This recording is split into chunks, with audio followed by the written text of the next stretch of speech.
మన ఒంట్లో ఎముక అనేది లేకపోతే మనకంటూ ఒక ఆకృతి ఉండదు. మన శరీరానికి అస్తిత్వం అసలే ఉండదు. ఎముకల గురించి ఒక్క మాటలో చెప్పాలంటే అవి మన దేహానికి ఊతగర్రల్లాంటివి. అయితే శరీరంలోని అన్ని అవయవాలకు క్యాన్సర్ సోకినట్లే మన ఎముకలకు కణితుల ప్రమాదం పొంచి ఉంది. ఎముకల్లో సాధారణంగా కనిపించే క్యాన్సర్లు, వాటికి చికిత్సా మార్గాల గురించి డాక్టర్ని అడిగి ఇప్పుడు తెలుసుకుందాం.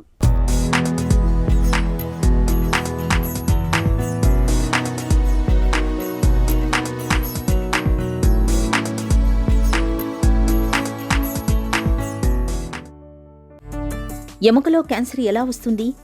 ఎముకల్లో క్యాన్సర్ తెలుసుకునే ముందు ఇక్కడ ఒక ముఖ్య విషయం అండి. బోన్ క్యాన్సర్ వేరు, బ్లడ్ క్యాన్సర్ వేరండి. ఎముకల్లో వచ్చిందాన్ని మనం బోన్ క్యాన్సర్ అంటాము. అదే ఎముక మూలికలో మనకి రక్తంలో ఉన్న కణాలన్నీ తయారవుతాయి. ఎర్ర రక్త కణాలు, తెల్ల రక్త కణాలు, ప్లేట్లెట్స్ కానీ. అదే ఎముక మూలికలో మార్పు వల్ల రక్తంలో ఉన్న కణాల్లో ఏమైనా మార్పు వస్తే కనుక మనం దాన్ని బ్లడ్ క్యాన్సర్ అంటాం. కాబట్టి బోన్ క్యాన్సర్ వేరు, బ్లడ్ క్యాన్సర్ వేరు. వివిధ రకాల మార్పులు, జన్యుపరమైన మార్పుల వల్ల కూడా మనకి ఎముకల్లో క్యాన్సర్ అనేది మనం చూస్తూ ఉంటామండి. ఎముకల్లో ఏంటంటే అది ఏ భాగంలో వచ్చింది, ఎముక భాగంలో వచ్చిందా అయితే కనుక మనం ఆస్టియోజెనిక్ ట్యూమర్స్ అంటాము. అలాగే మనకి ఎముకలో మనకి కార్టిలేజ్ అనే భాగం కూడా ఉంటుందన్నమాట. మన ఎముకల మధ్యలో మనకి ఎక్కువ ఫ్రిక్షన్ లేకుండా ఎముకలకి మూమెంట్ అనేది ఫ్రీగా జరగడానికి ఒకవేళ ఆ కార్టిలేజ్ అనే భాగంలో కనుక మనకి ట్యూమర్కి సంబంధించిన మార్పు వస్తే కనుక వాటిని కార్టిలేజినస్ ట్యూమర్స్ కానీ లేదంటే కాండ్రోజెనిక్ ట్యూమర్స్ అంటాము. అదే మనకి ఎముకలోనే మనకి ఫైబ్రోజెనిక్ ట్యూమర్స్ లేదంటే ఆ రక్తనాళాల్లో వచ్చే మార్పుల్లో హెమటోజెనిక్ ట్యూమర్స్ అనేవి కూడా చూస్తూ ఉంటాం. కాబట్టి ఎముకల్లో వివిధ రకాల ట్యూమర్స్ అనేవి ఉంటాయండి. అది వయసు పట్టి కూడా మారుతూ ఉంటాయి.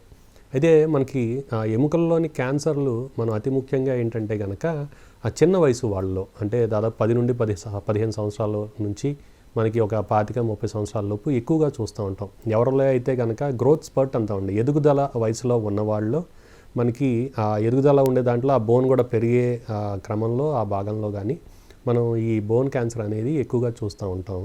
కొన్ని రకాల బోన్ ట్యూమర్స్ కూడా మనకి మలి దశలో, అంటే 60 సంవత్సరాలు 70 సంవత్సరాలు పైబడిన వాళ్ళు కూడా చూస్తూ ఉంటాం. కాబట్టి వయసు బట్టి కూడా ఈ ఎముకల్లో వచ్చే ట్యూమర్స్ కూడా వివిధ రకాలుగా మనం విభజించుకోవచ్చు. ఈ ఎముకల్లో ట్యూమర్లు కూడా మనకి బెనైన్ బోన్ ట్యూమర్స్ అని ఉంటాయి, మరియు మ్యాలిగ్నెంట్ బోన్ ట్యూమర్స్ అని ఉంటాయి. ఈ బెనైన్ బోన్ ట్యూమర్స్ అంటే కనుక మనకి ప్రమాదకరం లేని ట్యూమర్స్, దాదాపు ఓన్లీ కేవలం వాటిని ఇబ్బందికరంగా ఉంటే ఆపరేషన్ ఒకటి చేస్తే సరిపోతుంది.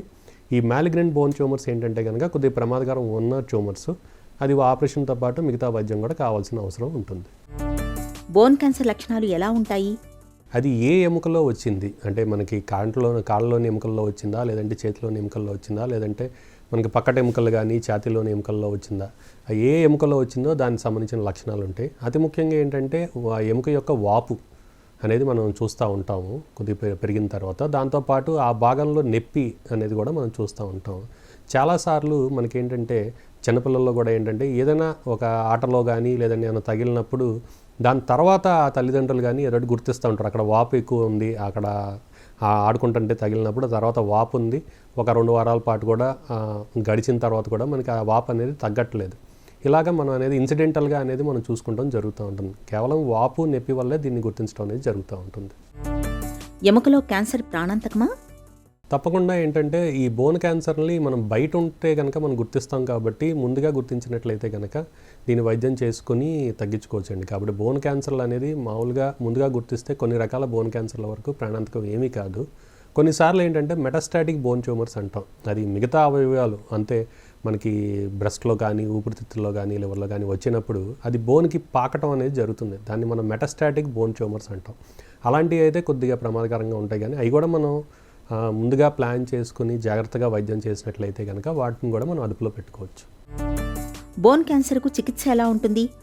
ఈ బోన్ క్యాన్సర్ ట్రీట్మెంట్కి వచ్చినట్లయితే కనుక మనం ఏ ఎముకకి ఆ గడ్డ వచ్చింది అనేది మనం ముందుగా చూసుకుంటూ ఉంటామండి. అది ఒకవేళ మనకి కొన్ని రకాల ఎముకలు ఏంటంటే కనుక ఆ ఎముక తీసేసినా కానీ మన నడక కానీ మిగతాయి కానీ ఏ రకంగా మనకి మార్పు ఉండదు. కాబట్టి కింద కాలుకి వచ్చినట్లయితే కనుక మనకి ఫిబులా అనే ఎముక ఉంటుందండి కింద కాలులో టీబియా పక్కన. ఒకవేళ దానికి వచ్చినట్లయితే కనుక గడ్డతో పాటు ఆ ఎముక తీసేసినా కానీ ఇబ్బంది అనేది ఏమీ ఉండదు.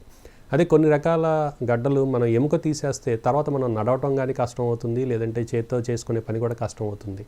అలాంటప్పుడు ఏంటంటే కనుక ఎముక తీసే ముందు ఆ ఎముక యొక్క పరిణామం మనం తగ్గడానికి ప్రయత్నిస్తాం. ఎందుకంటే అది ఒక 7 సెంటీమీటర్లు 8 సెంటీమీటర్ల పైన ఉందనుకోండి, ముందుగా మనం మందులు ఇచ్చి నియో అడ్జువెంట్ కీమోథెరపీ అంటాము. బయాప్సీ తర్వాత జబ్బు నిర్ధారణ తర్వాత ముందుగా మందులు ఇచ్చి దాని యొక్క పరిణామం మనం తగ్గించుకొని దాని తర్వాత ఆపరేషన్ చేసినట్లయితే కనుక దాన్ని మనం మళ్ళీ రాకుండా చూసుకోవచ్చు.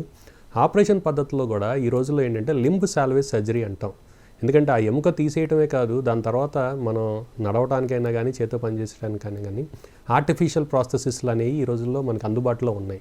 కాబట్టి ఆపరేషన్ చేసేటప్పుడు గడ్డ తీసేయటంతో పాటు మనకి ఒకవేళ ఏమైనా ఈ ఫంక్షన్ ఎఫెక్ట్ అవుతున్నట్లయితే కనుక ఈ ప్రాసెసెస్లు వాడటం ద్వారా మనకేంటంటే తర్వాత నడవటానికి కూడా ఇబ్బంది లేకుండా, తర్వాత ఒకవేళ చేతి ఎముక అయితే ఈ ఇబ్బంది కూడా లేకుండా ఉండడానికి అవకాశం ఉంటుంది. కాబట్టి కొన్ని రకాల బోన్ క్యాన్సర్స్లో అంటే ఆస్టియోసార్కోమా లాంటి దాంట్లో కూడా ముందుగా కీమో ఇచ్చి దాని సైజ్ తగ్గించుకొని దాని తర్వాత లింబ్ సాల్వేజ్ సర్జరీ చేసుకుని అయితే మనం తగ్గించుకోవచ్చు. ఇంకొక రకమైన బోన్ క్యాన్సర్ ఏంటంటే ఈవింగ్ సార్కోమా అంటామండి. వీటిలో ఏంటంటే అది ముందుగా కీమోతో పాటు రేడియేషన్ కూడా మనం ఇస్తాము. దాని తర్వాత మనం ఆపరేషన్ చేసుకుని సాల్వేజ్ సర్జరీ చేసుకుని దాని తర్వాత మళ్ళీ మనం కీమో ఇచ్చుకున్నట్లయితే జబ్బును నయం చేసుకోవడంతో పాటు మళ్ళీ తిరిగి రాకుండా మనం ప్రయత్నించుకోవచ్చు. ఎముకలో వచ్చే క్యాన్సర్పై ఎలాంటి అవగాహన అవసరం? పిల్లలు కానీ ఆడుకున్నప్పుడు ఏమైనా చిన్న చిన్న దెబ్బలు తగులుతూ ఉంటే మనం కంగారు పడక్కర్లేదు. కాకపోతే ఎప్పుడైనా ఆ వాపు అనేది వచ్చి ఇంకా తగ్గకుండా ఒక నెల 2 నెలలు కూడా తగ్గకుండా అది ఇంకా ఉన్నట్లయితే కనుక, నొప్పి లేకుండా ఉన్నట్లయితే కానీ, నొప్పి ఉన్నా కానీ వెమ్మటే మీ పిల్లల డాక్టర్ కానీ లేదంటే ఆ ఫిజిషియన్ కానీ చూపించుకొని అదేంటి ఏం ప్రమాదకరం లేదా అనేది మనం నిర్ధారించుకోవాలి. తొలి దశలో పసిగట్టి చికిత్స తీసుకుంటే ఎలాంటి క్యాన్సర్ నుంచైనా మనం బయటపడొచ్చు. ఎముకల్లో కనిపించే క్యాన్సర్ విషయంలోనూ అంతే. కణితులను ముందుగానే గుర్తించి కీమో రేడియేషన్ తీసుకుంటే బోన్ క్యాన్సర్ నుంచి సులువుగానే బయటపడొచ్చు.